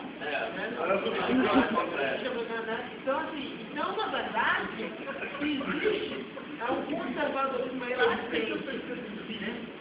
Então, porque na verdade é a menina direita e não é contaminada pela sociedade. Da mesma forma que o pecado é um rio. Ah, é um Pompeu. Não, tudo isso porque é um povo do nazismo. Mas isso, na verdade, existe. Então, essa roupagem se coloca no filme, né? Porque é o que a gente estava conversando a respeito dessa busca de encontrar esse significado único, né? Sem buscar o psicólogo, que por aqui não faz sentido. Enfraquece. Não, pois é, e aí a questão do fundamento, na verdade, é a essência da essência da essência. Porque se a gente pegar a essência da nosso cérebro, por exemplo, ela é a mesma de um salão. Olha, isso aqui é o que a gente tem mais camadas, né? Então, né? Lembra que eu gosto de veterinária? Não. Mas assim, isso são todos os cursos, né? Cuidados da UES. Não, o horário que você vai veterinária aqui, eu tenho que determinar. Mas assim, e aí são as roupagens. Então assim, Jesus ressuscitar Lázaro e Siddhartha, da Osama, o da história, não ressuscitar aquelas crianças, são ambas uma imagem, são ambos emblemas. Evidentemente, cada um uma roupagem, né, mais apropriada a um povo gás e a um gás diferente. Mas ambas são as roupagens. Então, quando a gente pega as etapas, né, e aí eu vou fazer propaganda deste livro, quem se interessar, por exemplo, na área de dramaturgia, ou mesmo na área de construções literárias, fazendo roteiros, tudo esse livro aqui chama Jornada do Escritor, eu uso em algumas aulas, né? Usei na aula de É a prova, né? Eu não que ele destrincha toda a jornada do herói, toda a teoria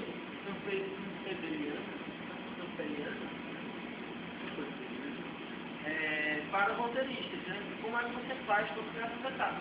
Evidentemente, você não precisa mais ter o livro, você não precisa ter todas as etapas, né? Não, às vezes você pega, né? Alguns alunos se apegam, então, todos não são, acho que 12 etapas, né? Eu vou achar todos, não, você vai achar tudo em todos, né? A escola da função consegue perceber que tem uma hierarquia correta de valor, muito igual a tudo, né? Exatamente, eles são híbridos, né? Você tem arquétipos que são híbridos, mais um arquétipo. Mas, na verdade, a questão da roupagem. E aí, que é interessante que você faz esse livro aqui, eu vou fazer de aniversário, né? Isso já estou por isso. É muito interessante porque ele parte desse um pouco desse choque cultural. Ele é um cara inglês, nos anos 70, que canta com o budismo tibetano, né? 45% tibetano, porque é um budismo diferente, não? É um budismo devocional. Ele é devocional, um budismo até supersticioso, né? É uma macumba tibetana, certo? E aí o que é interessante que isso era para os anos 70 lá, ele é inglês, certo? E ele vai lá para o Tibete. Aliás, na verdade, não é Tibete. Como é inglesa, ela faz as organizações. Esse só tem um pouquinho e é como você nem espera, né? é para trazer mais rápido do oeste. Estamos nos aproximando aqui do primeiro limiar, né, já, mas assim, o cara tá lá no lamaçal, um monte de monte pegando, e começa a chover. E aí um dos monges começa a preparar um manto, fala tudo, e aí a chuva para. E aí ficam conversando, depois ele e o grupo, conversando sobre aquilo, e o cara diz o seguinte, como o fulaninho, recitando o mantra, espantou as nuvens que estavam chegando assim, e depois ele disse, não, eu não tinha nenhuma nuvem ali. Mas foi uma necessidade que eu, me tiro do contexto, eu puder acreditar. Eu acabei contando que não tinha, mas todo mundo acreditou. E aí tem uma passagem que diz o seguinte. Era outra verdade. Era outra verdade. Eram várias pessoas, né? Eu te Não tinha. Mas o que ele fala foi o seguinte, ó. Os lamas tibetanos tinham uma visão de mundo totalmente contrária à que eu havia criado. Recebendo toda a sua educação dos mosteiros do antigo Tibete, nada sabia das descobertas das ciências naturais. Ignoravam as modernas disciplinas da cosmologia, física e biologia. Não conheciam tradições literárias, filosóficas e religiosas fora de sua terra. Para eles, o conhecimento necessário foi todo ensinado por Buda, seus discípulos, no Kanju e no Tenju, que são os cães de tibetanos. Ali se aprecia a Terra, um continente triangular, um vasto oceano, dominado pelo formidável mundo primeiro, em torno do qual o Sol e a Luz orbitam, muito parecido com a ideia que eles tinham também. Agora estamos lá. Ele fala, e eu acreditava em tudo isso, com mais exatamente, eu queria acreditar. Nunca antes me deparara com a verdade em qual desejasse mentir. No entanto, tal como a vejo hoje, a mentira não brotada da convicção, e sim da dúvida, do que estava falando de ser. Na verdade, esses choques que existem, né, faz com que ele tente tirar toda aquela roupagem do âmago do ensinamento do mundo, e faz com que ele tente deixar de até o budismo. Né? Que em essência, no termo budismo, nem é uma religião da francesa, né? Muito diferente. No Ocidente é um teísmo, na verdade. Se não me engano, fala que é a revolução dentro da revolução. Porque o Zen budismo já tira muitas dessas coisas, mas quando ele chega no Ocidente, tinha sobrado esses rituais, o povo tira. Mas tem vários rituais, mesmo que eu estou vendo, continua sendo um budismo. Mas no Ocidente não tem isso. Porque assim, o que se diz, eu acho que é o nosso próprio argentino, né? Acho que é o Borda, ele diz o seguinte, que é perfeitamente plausível ser budista, ser católico, ser muçulmano, ser judeu.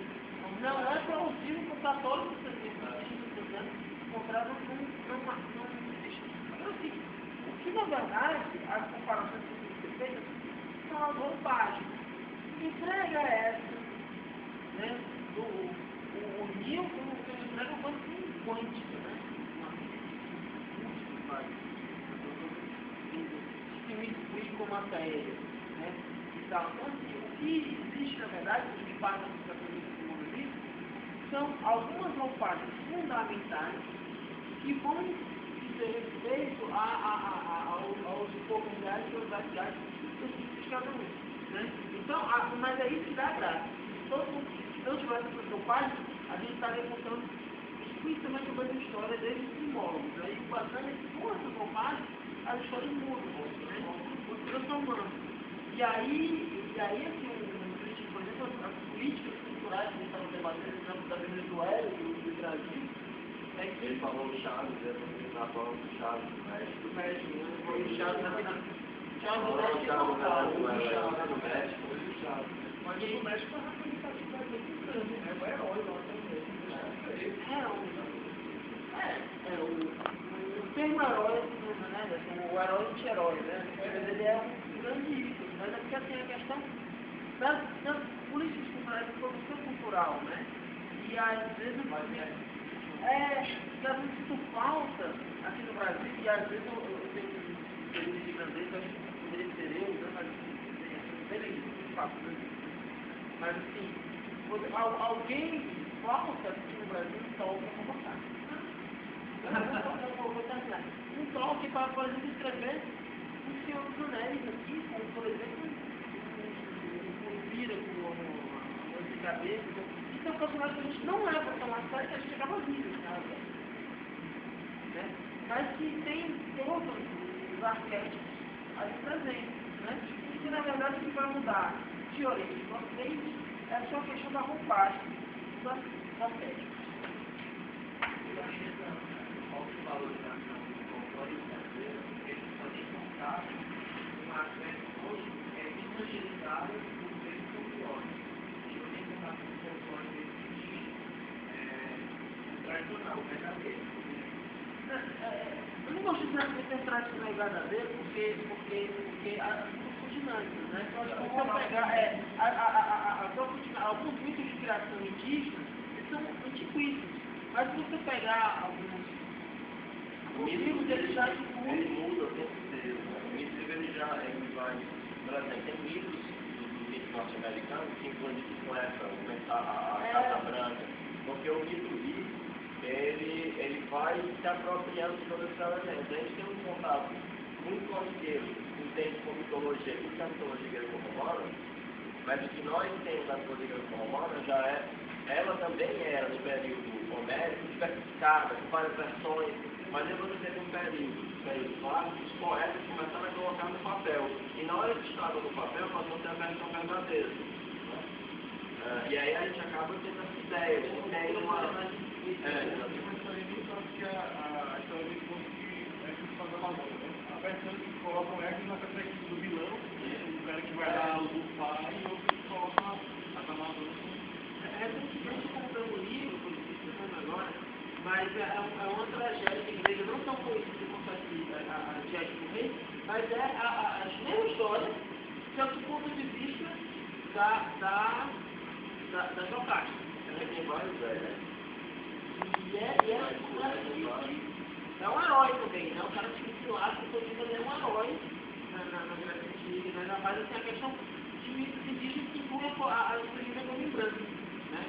E tal. Mas assim, são questões da produção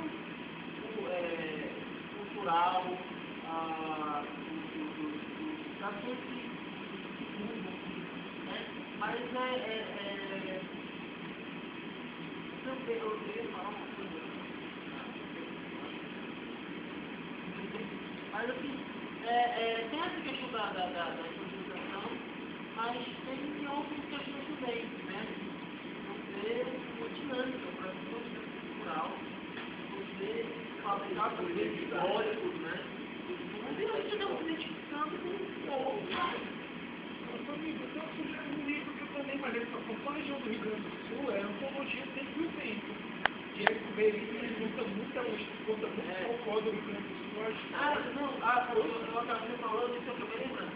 São tantas questões, por exemplo, até o fato de ser mais barato viajar para o exterior do que para dentro do seu país, né? Do que ele está se representando. Isso já interfere pra caramba, né? No Brasil, agora que chega no aeroporto, já tem uma enquete, né? Tem umas imagens. Essa foto foi tirada onde? Aí tem que acertar, né? As opções, né? Isso, o fato de... Aí outra palestra. Mas, na verdade, é uma monolito que tem várias roupagens. Né? As narrativas vão mudando com as roupagens diferentes. A cada época, cada região. E passa a palavra para o restaurante. Vai ter pé, olha aí. Tem pé, porque daqui a pouco fazer igual a Abstrato, né? eu vou tudo mais, cara, tá? Um problema. Discutir nesse mundo de terapia. Como a pessoa não percebe que eu sou útil e tal, sim, mas eu vou fazer quando ele não sabe, ele faz. Levanta, pode sentar. Uma vez que na vida tem que ter esse negócio de levanta, levanta, pode sentar, não tem nada. Sim, mas a minha preocupação é o tema, tá, gente? Né? A diferença entre... Vou pegar a partir do que o Nilton falou, né? Entre o herói oriental e o herói ocidental. Eu posso dizer, conforme ele disse, já que você está falando todo, depois deixa eu fazer fazendo a transição. Pois eu vou fazer a transição. Para chegar no oriental, quando eu percebi que eu estava no meu dos dois, eu resolvi me apropriar conceitualmente desse partido.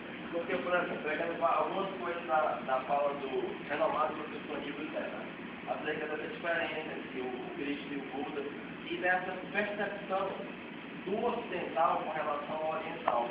Porque isso o Foucault colocava quase impossibilidade de diálogo entre esses dois. Mas por quê? A noção fundamental que nós temos, que é inculcada pelas nossas grandes metáforas a partir da educação, é a noção de indivíduo.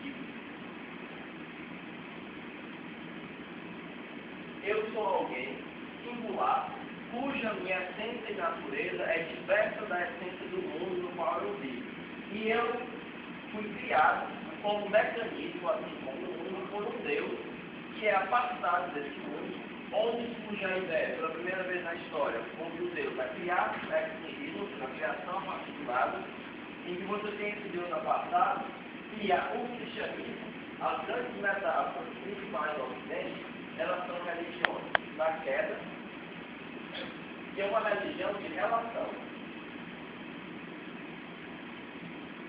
Eu vou, como indivíduo, me relacionar com um Deus cuja substância é diferente da minha. E a possibilidade de qualquer tipo de reflexão se encontra nessa relação com esse Deus. E aqui você vai ter um problema fundamental com relação à educação no Oriente. No Oriente, essa noção de indivíduo, ela não é importante. O indivíduo, ao invés de ser considerado um dado nuclear daquilo que é as grandes metáforas da cultura e a educação, ele é considerado uma ilusão.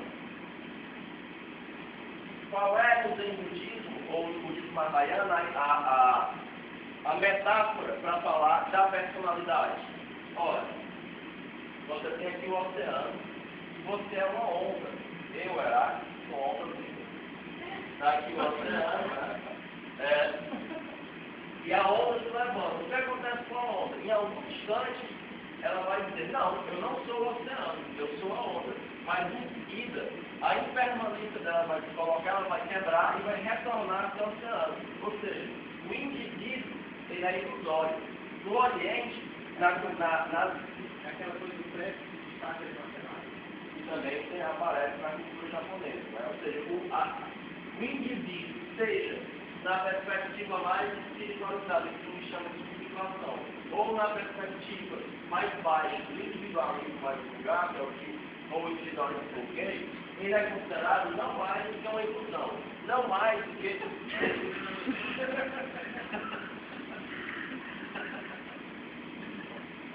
Por quê?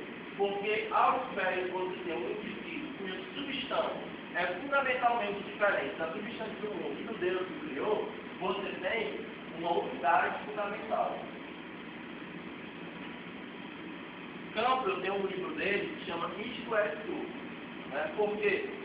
Essa é a metáfora fundamental de toda essa noção de dualidade, de bem e mal, de sujeito e objeto, né? Ela é fundamentalmente ilusória.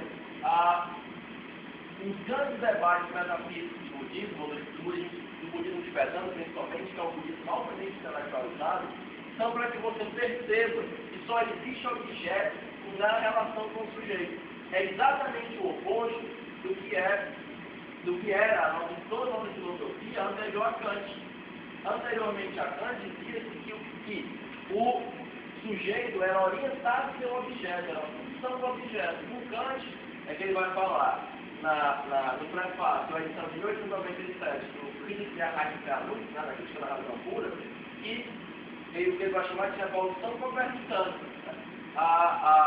Agora, é o objeto que é orientado pelo sujeito. Vai importar não tanto que você consiga chegar ao objeto, numa perspectiva transcendente, mas a epistemologização da filosofia que é transcendental. Você perceber como se dá esse conhecimento do objeto a partir do sujeito. Não é à toa que Kant é muito estudado no Japão e na China, porque a perspectiva dele muito se aproxima da perspectiva das grandes metáforas do Oriente.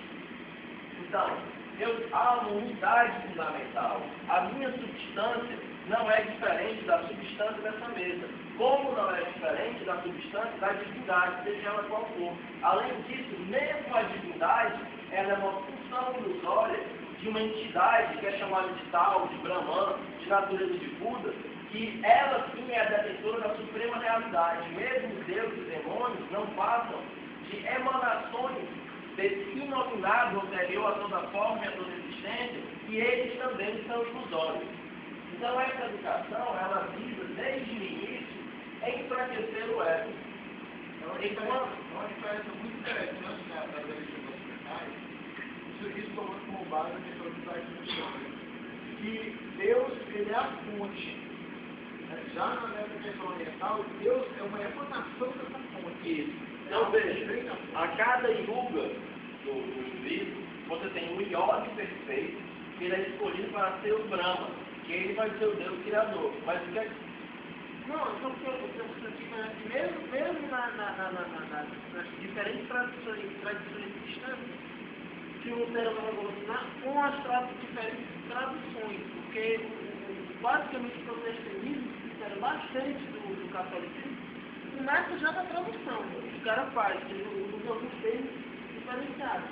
Vou pedir licença a vocês que tem que sair, você vai funcionar, deixa eu ser interrompido, mas assim, boa parte disso que ele estava falando, do que eu falei, a gente está escrevendo realmente, eu fiz esse comentário disso tudo no artigo que a gente está escrevendo. E aí, assim, seria bacana, eu não sei se eu estou lendo, se vocês deixaram o e-mail de vocês, porque aí a gente, em alguns dias, vai terminar o artigo, e aí a gente pode disponibilizar para vocês, tá certo?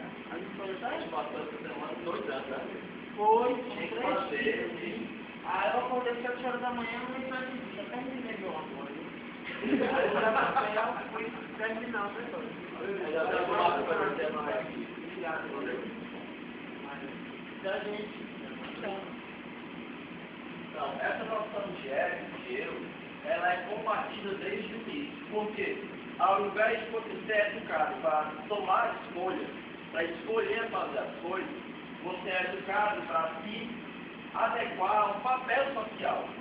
Não se espera que você seja um indivíduo, espera que você seja um comerciante, um guerreiro, um brahma. O papel social, esse sim, é eterno e indestrutível. Enquanto a noção de indivíduo, ela é algo ilusório, passageiro. E à medida que você se identifica com esse papel social, toda a educação é pautada por isso.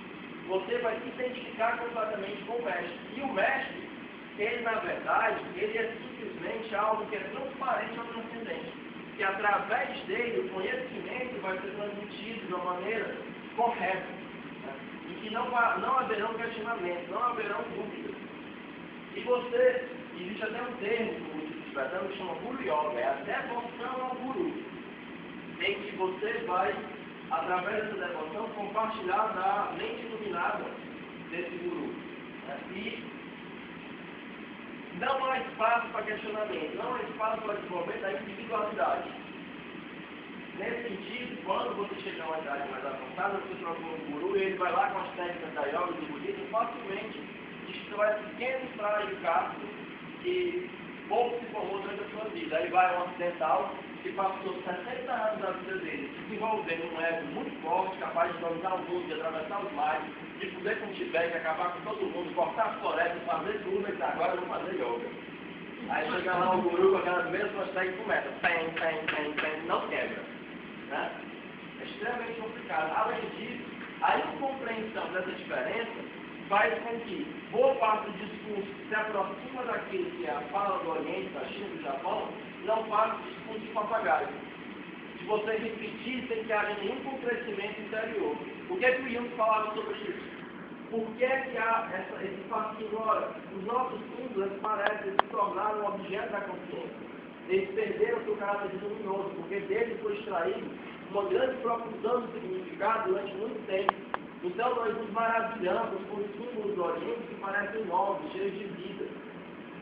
E acabamos entrando numa mascarada, em que nós vamos simplesmente macaquear aquilo sem que a nossa cultura tenha um processo de conhecimento para aquilo. Apesar de que aqueles símbolos guardam também a possibilidade de renovação de vida, desde que sejam compreendidos e traduzidos para a nossa experiência. E esse é o grande desafio. Você tem o Campbell, ele dá uma história interessante sobre essa devoção ao mestre e essa ilusão do eu. Ele diz que aconteceu uma grande chuva, uma grande enchente, e só um aluno compareceu à aula lá com o guru. E ele disse, como foi que você chegou? Porque eu sei que o rio transbordou, e não tinha ponte, não tinha barco. Ele fala, não, eu tenho uma devoção tão grande a você, mestre, que eu comecei a pensar, guru. Aí quando eu meditava, eu caminhei sobre as águas e consegui chegar aqui. Aí ele ficou abismado. Olha só, não sabia que eu tinha esse poder. Aí ele foi pro rio, estava lá no enchente e pensou, e afogando o afogado. Ou seja, quando ele estava falando com o guru, a devoção dele era algo eterno. Era a noção quase arquetípica ou francamente arquetípica do mestre, a figura do mestre, que transcende a figura meramente pessoal. Essa noção de indivíduo faz com que, inclusive, no Ocidente haja algo que eu chamava de neurose de identificação com a persona, que é, você considera, vamos supor, um juiz que ele é juiz até no banheiro, que ele se identifica a individualidade dele, a individualidade dele com a ser juiz. Só que ele só é juiz porque foi otorgado a ele por uma coletividade um manto de autoridade que não pertence a ele, mas que emana da sociedade. Essa dignidade não pertence a ele como personalidade. E muitas vezes a ausência dessa individualidade, dessa personalidade, leva a essa identificação. No Oriente, tudo aponta para que não aconteça isso. Não, você não é ninguém, você é um samurai. O samurai é uma qualidade coletiva que não diz respeito à sua individualidade. Sua individualidade vai passar. Importa a sua família, importa a sua casta, esse tipo de coisa. Tanto é que, por exemplo, no Japão, o que era o símbolo do samurai? O símbolo do samurai era a flor de cerejeira, porque era uma flor extremamente bela, mas que qualquer vento ela se faz. Era extremamente efêmera, porque o caminho do samurai é encontrado na morte, na dissolução completa do eu. Que pode significar, e significava naquela época, inclusive, a aniquilação física. Mas às vezes o significado do Bushido é encontrado nesse momento. Exatamente. Não tanto como você vive, mas como você morre. E aqui você tem constantemente a noção de unidade. A minha substância não é diferente da substância do mundo. E onde é que eu vou procurar essa substância? Em uma interiorização na natureza de Buda, da qual eu participo juntamente com o mundo, ou do Brahman, ou do Atman, que é a natureza fundamental de Brahma que existe em cada um de nós. No caso, se a gente comparar, por exemplo, o samurai com o Jedi, que era o Três, porque o Jedi ele é pouco individualista. Nesse ponto é muito parecido, é uma operação clara. Então, homens passionários. Exato. Então, seria a figura do ocidental, o verso do oriental. Você pode fazer essa leitura. O budista, ele tem muito essa questão do ego, né? Claro, sou eu. Eu é que posso ser isso. Eu tenho poder, eu vou tocar força, sou eu o cara. Enquanto Jedi, não, eu sou um veículo. Eu sou um veículo dela. É muito claro. A própria lei, a vida deles, né? Então o que acontece? Essas são diferenças cruciais que vão formar a partir das metáforas fundamentais, essa diferença. Né? Quais são os dois grandes heróis? Né? As duas grandes metáforas fundamentais de Oriente e Ocidente, Cristo e Buda. O Nildo, ele fez já algumas comparações. Olha, enquanto Cristo ensinava as pessoas, trazia de volta aos mortos, o Buda ensinava a desafio. Todos morrem. A morte chega para todos. Viver é sofrer. Então, você não vai mudar o objeto exterior. Você vai mudar a forma de apetecer. Como o Jung fala dentro da psicologia, importam menos os objetos e mais a forma de apetecer. Que é a característica basilar do budismo. Então, veja. Vamos pegar um herói mais simples, o macaco. O macaco ele começa com uma personalidade. alguém que ele se coloca como grande sábio igual do céu. Ele vai causar muitos transtornos, porque ele é absurdamente poderoso, a ponto de ele desafiar o imperador de Chade. Quem é que subjuga? O Buda. E à medida que ele vai procurando as escrituras sagradas que ficaram na Índia, ele vai abandonando esse aspecto do individualismo até que ele se transforma no Bodhisattva, daquele que abandonou completamente o ego e, devido à sua compaixão, permanece no mundo. Ou seja, ele passa do poder extremo à humildade extrema e a ser como Bodhisattva, aquele que escolhe viver em júbilo em meio às tristezas do mundo. O herói ocidental, muito pelo contrário, ele começa com poucos poderes e ele termina como alguém extremamente poderoso, em que ele consegue realizar um grande feito. Ora, o macaco, que é um dos grandes heróis da China, ele começa como alguém extremamente poderoso, capaz de desafiar tudo e a todos, e que essa atitude de desafio é justamente que leva à sua queda, e a sua redenção é servir. Ele será um servo de um mero mortal, o Tristaka, que vai buscar a China buscar as escrituras. O macaco ele faz mau uso do taoísmo. Ele faz mau uso da sabedoria, porque ele faz o uso individual. Ele usa para fazer o que ele quer, para se exaltar. Ou seja, a relação é invertida. Bom, eu não sei se eu consegui fazer a divisão, mas era mais ou menos isso.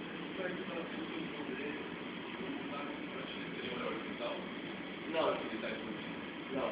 Mas o macaco que você está referindo que o herói que inspirou no macaco, ele é totalmente contrário desse macaco que você falou. Exatamente. O Goku já é um desenrolamento. É totalmente o contrário. Mas o Dragon Ball, o Akira Toriyama abandonou o projeto em determinado ponto. E aí ele embolou, porque ele já não estava mais nem aí. É só que encheram o rabo dele de dinheiro e ele deixou que fizesse o que quiser. Voltando à história do Naruto, veja que ele tem duas fontes de poder.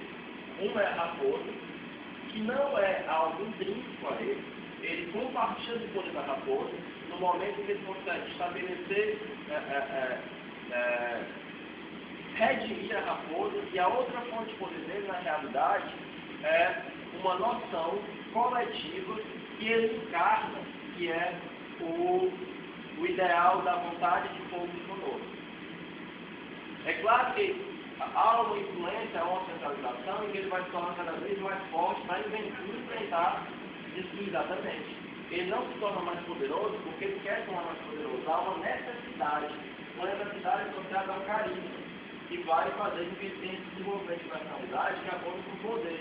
Mas é um poder que vai servir, não que vai se meter. Nesse sentido, há aí características do herói ocidental, mas há também um contrapeso da característica que é própria do Oriente, que vai torná-lo ainda um herói oriental.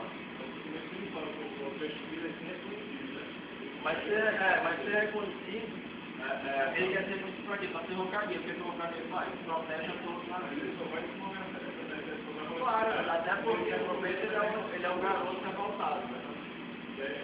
Mas uma coisa que pode ser muito observada também em anime é que o que motiva o Luffy, por exemplo, no One Piece, é desde o começo estar com os amigos dele, né? O que faz ele lutar é pelos amigos. Exato. O que quer fazer que ele esteja vivo é estar com os amigos. Exato.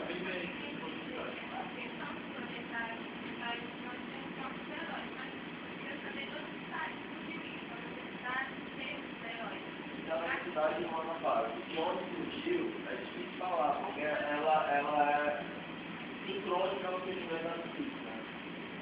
Você não tem como dizer, surgiu disso. O que você tem é como constatar que isso faz parte da nossa natureza mais elementar. E independente do local ou do tempo, isso vai se manifestar dessa maneira.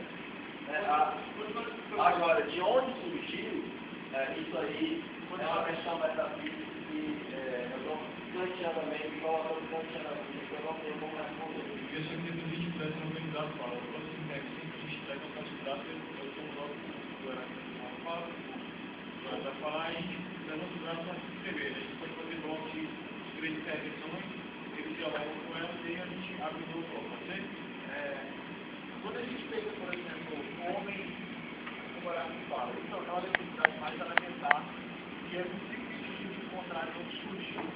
Essa primeira centeia da necessidade. Mas quando a gente pensa, por exemplo, no homem primitivo, ele estava nas suas representações, nas paredes de suas pinturas rupestres, você encontra o homem entrando em contato com o mundo, da qual ele precisava se adaptar a ele, e adaptar o mundo às suas necessidades, mas era um mundo extremamente perigoso, extremamente terrível dele enfrentar. E as suas representações de caçadas com grandes animais e literais monstros, né, estão nas suas paredes de pinturas rupestres, inspirando a sua própria sociedade a buscar aquilo, a encontrar a inspiração naquelas coisas. Então, é tão rudimentar a coisa, essa necessidade, que é difícil falar de onde isso surgiu. Né? Encontra desde o objetivo, né? Qual é o objetivo? Né?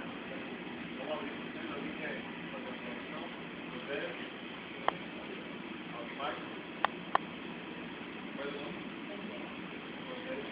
É o seguinte, essa questão quando ela falou sobre a questão da primeira vez em que o homem teve essa questão do herói, vem desde o momento em que o homem saiu da caverna. Ele disse, opa, aquele é o sol, aquela é a lua. Começou daí, a partir do momento que começou a adorar o sol e a lua e passaram a criar grandes histórias e ter personagens que possam povoar essas histórias. Foi por aí, não foi, professor Heráclito? Foi a partir daí?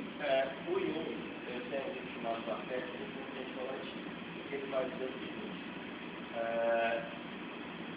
o mito, ele é a essência da alma, e essa essência da alma, ela é inconsciente.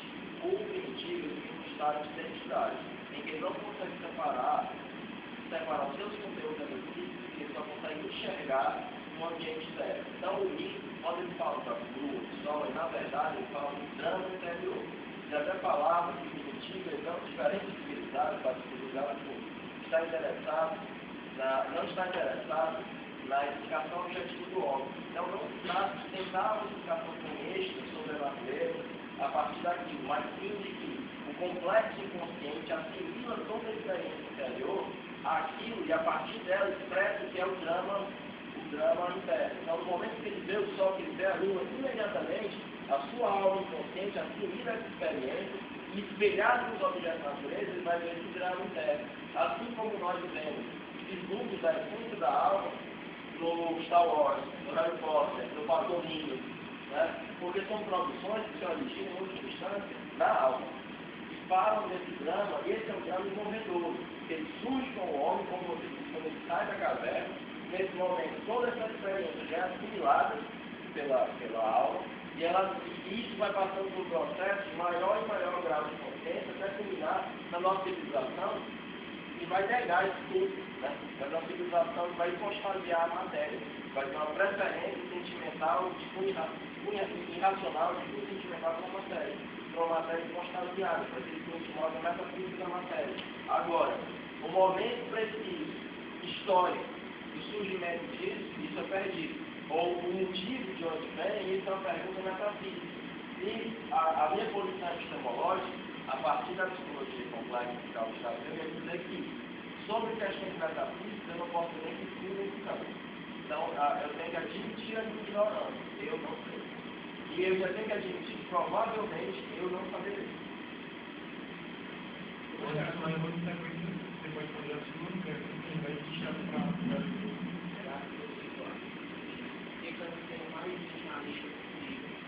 reduzindo o herói ocidental e o herói oriental ao estereótipo. Né? Quais seriam as características principais de um herói estereotipado ocidental e um herói estereotipado oriental?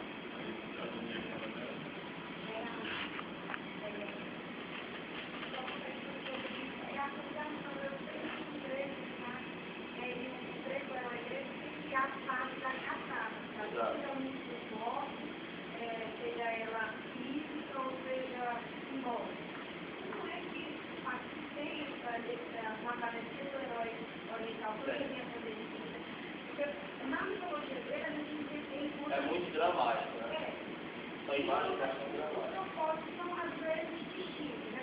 O objetivo de descer, que leva a descer. Né? Depois a função é outra coisa. Agora, se no